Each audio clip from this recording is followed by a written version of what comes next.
My name is Martin Olu Osagie, and before joining the program, this leadership program under the sponsorship of NSI at the Museum and Gallery Edinburgh, I did my first degree in mechanical engineering and I did a master's in instrumentation and control.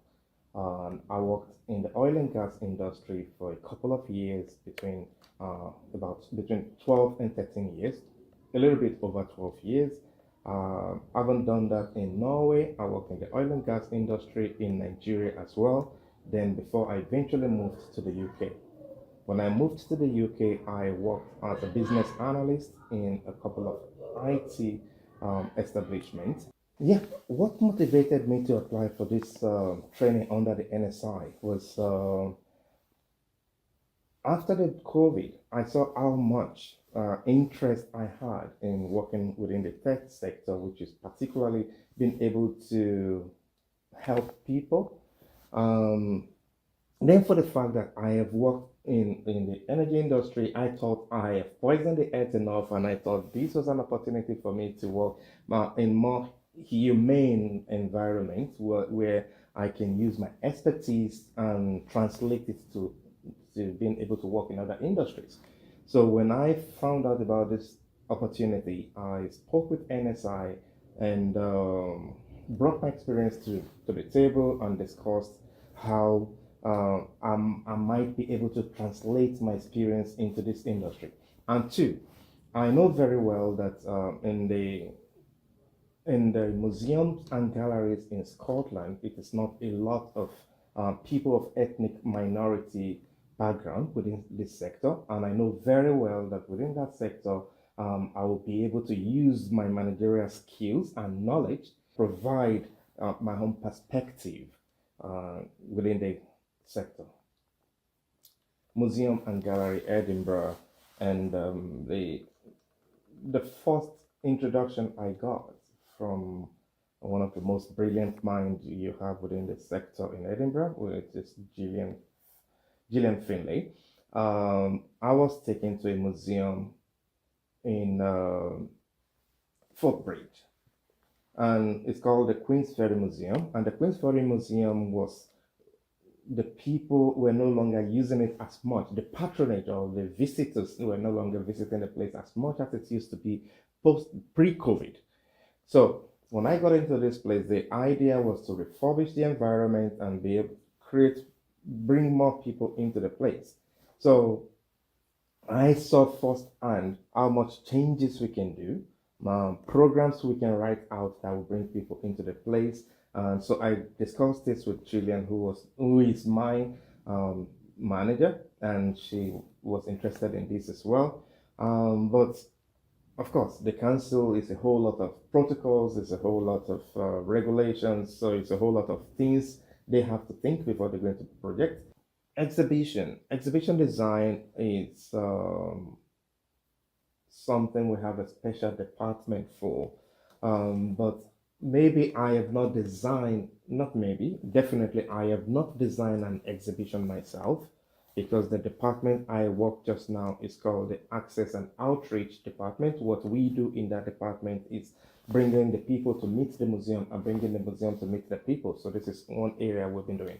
But of course, in the process of bringing people to meet the museum or vice versa, Access Department, I have speak to items at the museum.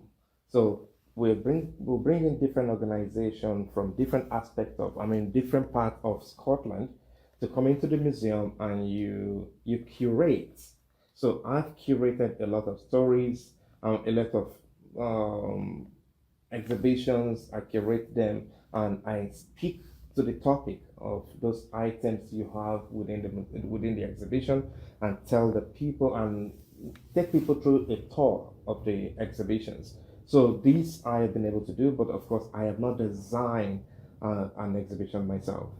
Of course, one thing I have also done, I have an exhibition design which I have drafted, but I have not been able to put it down practically because most of these things require funding.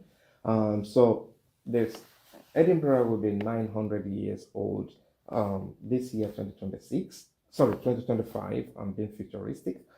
In 2025, Edinburgh will be 900 years old. So the Museum and Gallery Edinburgh has put together a lot of programs to mark the 900th anniversary of Edinburgh.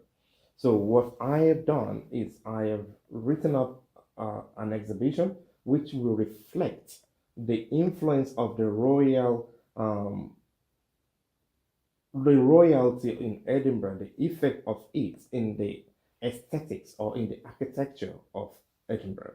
So how the age has moved from the past 900 years and how Edinburgh has influenced every other part of Europe, especially the northern part of Europe, and how Edinburgh, through the royalty, has been able to influence other parts of Scotland as well. So I have this exhibition which I have just drafted, but of course, as I said earlier, going into the point of costing this exhibition after costing, because you have to do the costing, you do the budgeting, then before you start looking for funding. So this process I am doing just now. So I am sure if I'm able to get the funding, I should be able to put up an exhibition between the end of May and the first week of July. This program, especially the department I've been working in the last 10 to 11 months now, it's called the Access and Outreach Department. So what we do is going out to take the museum to places and bringing people into the museum to let them have a feel of the items within the museum and curate the stories, tell them about the stories, and help them to see it in their own perspective as well. Because sometimes some of the audience know very much more than you can imagine. Especially, take for instance, the kids I was having the workshop with this morning, a lot of them have quite a vast knowledge of this, the evolution of technology, which I was training. So to be able to deliver a workshop or to be able to deliver, give people a tour within the museum, most time I had to work with a lot of professional colleagues within the museum. And of course, I do a lot of research as well, but physical conversation with other colleagues, especially the curators or curatorial staffs or the collection staffs. So this has helped me to build more confidence in speaking to people and in liaising with different community. Because if you take the invisible cities, for example, the invisible cities are people who have had different kind of challenges before. Especially some of them could be professionals, but they've gone the way, missed their ways, but we're trying to bring them back. And some of them are also aspiring to be tour guides. So the way you deal with them, the museum it's an opportunity to deal with everybody.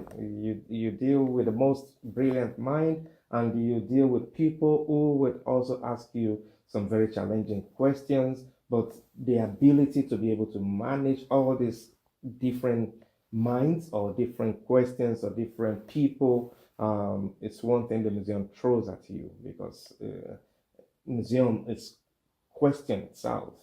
It's because it's a preservation, and when stuffs are preserved, then people come in there with different kind of questions and different mindsets to interpret those items that have been preserved. I've always loved going to the museum myself as an individual, because I've visited so many museums. I love old buildings, but being able, this training has opened my eyes to see that those buildings are not just existing. It takes a whole lot to conserve and to maintain those items. Take for instance, sometimes at the end of February, we had what we call the spring cleaning. Currently, we're doing this interview in a building that was built in the 16th century. So it's over 500 years old, and it's been modernized in the last 300 years. In the last 200 years, it's been modernized, but it's been passed over to the Museums and Galleries Scotland by Mr. and Mrs. Reeds, who donated it to the public to the Edinburgh Council, and we got it from the Edinburgh Council as one of our properties to manage. So items within this building are very old. Most of them are over 100 years old. So to be able to conserve those items takes a lot of expertise. So during the spring clean, for example, which we did at the end of February, that exposed me to how to manage those items, how to conserve those items, and how to keep those items alive continuously. So this program has been, a eye opener to the industry, to the sector particularly for me. I have not been able to apply because I'm still on the training. So I hope and I am looking forward to being employed in any other museums around the world. The future trainees considering to go through this program should be ready from day one to be open-minded, because it might be a completely different environment for you, because you might not have any background in art or in conservation of items, but whatever you're bringing in, if you're ready to relearn, the sector is a huge one, and I'll only tell anybody to be positive minded when you come in here. Problem within this sector: access, how people use the environment. There is physical access, which was one of the major things I've always considered, how to make people be able to use the place physically. Say the people who are physically challenged in any other ways to be able to access the place. So access is one area, but access goes beyond physical. How the people view the museum is another way of access. How the people, how different communities are able to use the museum is another way of access one has to think. How to make the museum adaptable for people from every walks of life, for them to be able to see themselves in the museum, which is one thing I have learned in the last 1 year, and I am sure that is one strength I'll be bringing to any organization, how you can help your community or different communities around the museum to see themselves as part of the museum. So that is one major thing I'll be bringing to anybody. Thank you very much for having me today. Thank you for your time. I really appreciate it. Okay, thank you so much, Ibrahim. Thank you for doing this interview, and I must say very huge thanks to NSI, the Next Step Initiative, for the beautiful work they've been doing and for creating this opportunity for me to be able to come into this industry. Not just myself, it's a number of people that have been able to come and see the museum in another light. So thank you so much to NSI. Thank you to your sponsors as well. All the sponsors you have, especially the ones that are sponsoring this very program, I say great thanks to you. And I must not forget to thank my host organization, which is the Museums and Gallery Edinburgh. The direct manager, my Gillian Finlay, she's been a great mind, she's been a great manager, and my direct supervisors, which is Susie Kavai and Ria Sloan, and every other member of the Museums and Gallery Edinburgh, the collection department, which is headed by Nico, and the curatorial team. I've worked very closely with them as well, headed by Helen, and the front desk department. Every aspect of the museum have been so receptive and have been so helpful. The very building we're standing today, the groups that are managing it, is headed by Margaret Finlay, and she's seconded by Tracy and Eve, and a whole lot of other volunteers that work up here. So they've made this 1 year for me a very great experience, and I must say a huge thank you to every one of you. Thank you.